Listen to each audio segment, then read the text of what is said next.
year with a playoff record of 0-3.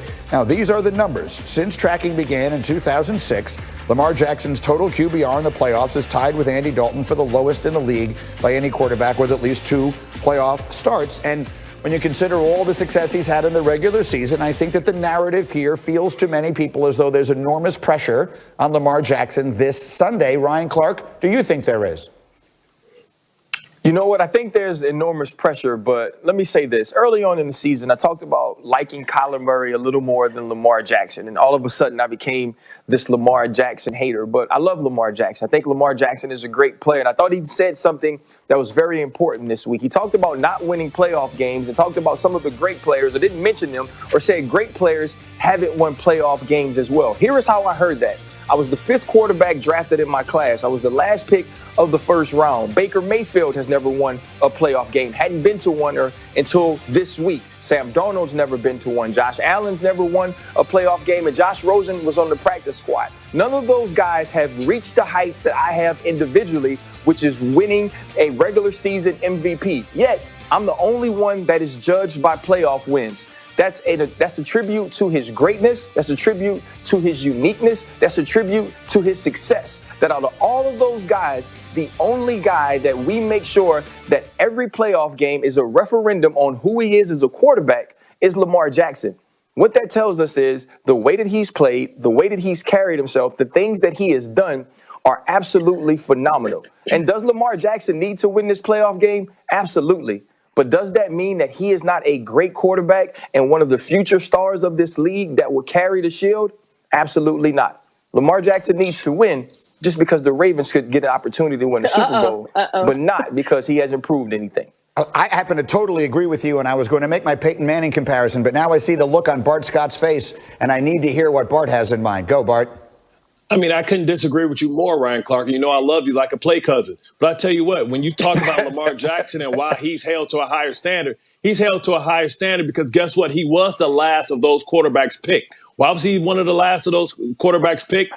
When that happens, that means you go to a better football team. You go to a football team that was ready to win right now. This is a team that has weapons all around him. This is a team that has one of the best defensive personnel in the division. This is an organization that is accustomed to a rookie quarterback carrying their team deep into the playoffs. When you think about Joe Flacco, you think about what Ben Roethlisberger was able to do. He inherited that type of team. He's come up small in the big moments, not big in the small moments. You know what I mean? So he has to show that he can be a leader and that he can be a PT player, a primetime player. That's what he's failed to do. And this is huge for him to be able to get paid. He's trying to get paid like Mahomes. He has the same resume as Mahomes. He just doesn't have the playoff wins. And this is a team that goes back against the Tennessee Titans that came in their house and stumped on their chest. Last year, he was the best, had one of the best records in the conference. He put up 12 points. I was there. I saw a tear come out of Ozzie Newsome's eye. You know what I mean? This team disrespected them, stepped on the logo. This rivalry goes back. Because remember, Ryan,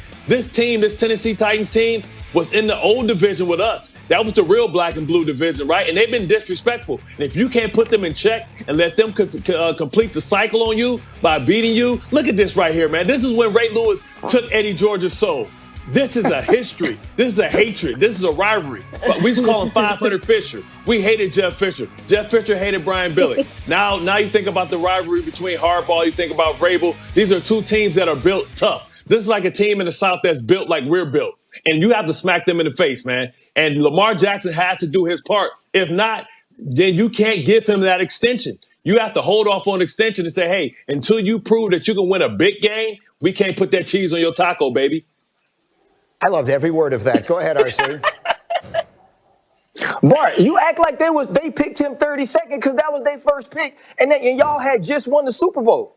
You know y'all ain't won the Super Bowl in forever. Don't act like it was the 32nd. Hold on, it was 2012. It was 2012. It was 2012. They were the best team in football, Bart.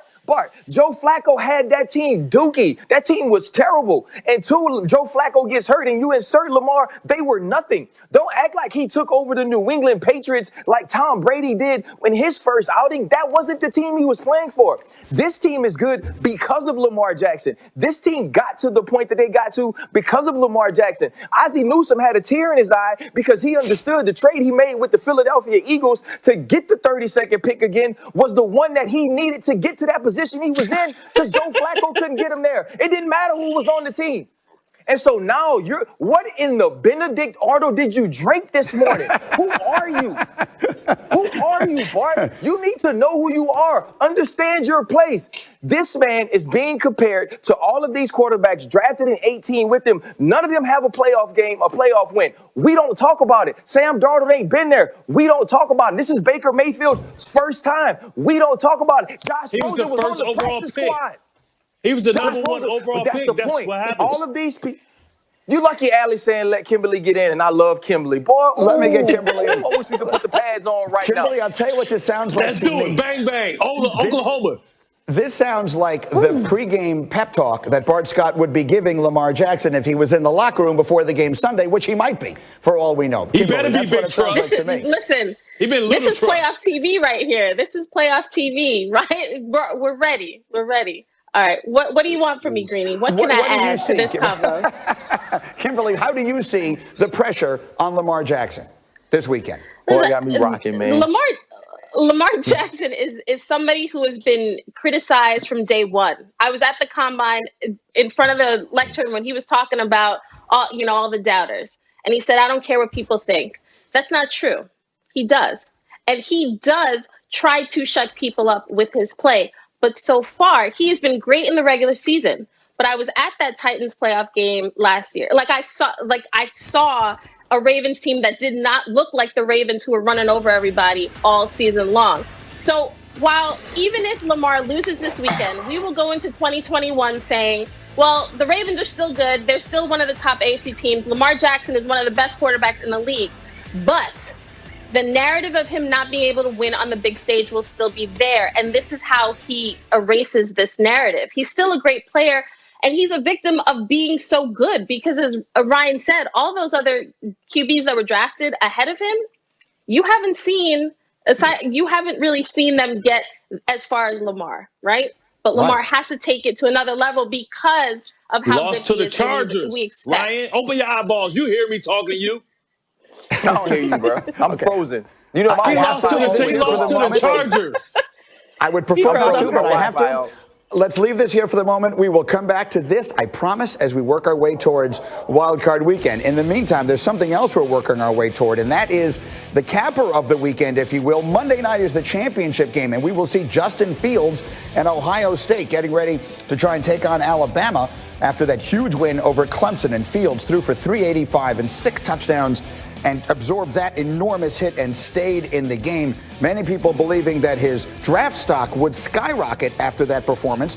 But at least if you looked at Todd McShay's first mock draft, which he revealed yesterday here for the first time, it didn't seem to do that. You see, he projects him 15 overall to the Patriots and has him as the 3rd quarterback overall off the board, now behind not only Trevor Lawrence, but Zach Wilson of BYU as well. And I think this is fascinating. So let me bring David Pollack into the conversation on this, and we'll have David with us for much of the show. So it's good to see you, my friend, as we get ready for Monday night's game. What do you think of that, of Fields possibly being a guy who falls into the middle of the first round and isn't even the 2nd quarterback taken? The middle of this first round, I think, doesn't bother you as much because you look at quarterback